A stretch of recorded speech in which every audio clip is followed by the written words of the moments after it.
In this video, I'm going to show you how to save Wallpaper Engine Wallpapers.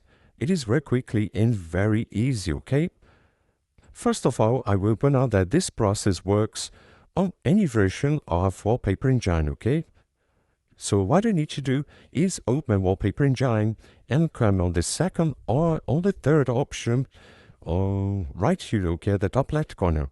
I recommend the third option, Workshop, because have unlimited wallpapers. So what you need to do is find the wallpaper that you want to add to your desktop. Okay, here you can also search if you want for just for example space.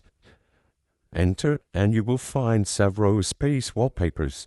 If I want this, just for example, I click on top and I click on subscribe. So for you to save, you need to click on the wallpaper that you want and click on subscribe, okay? So subscribe.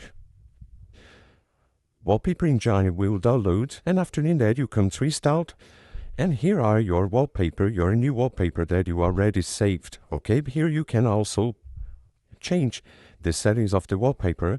Okay, and here are the wallpaper. Now if you want to have Wallpaper Engine always on, you need to click on your taskbar on this arrow right here, and you need to find for Wallpaper Engine. Okay, so click on top.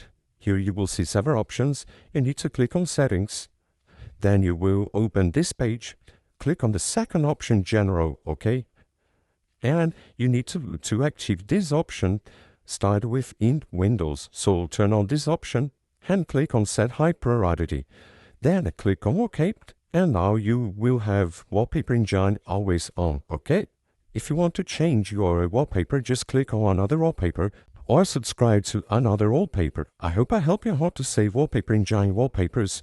So if this video helped you in any way, hit the like button and subscribe to our channel to receive useful tips.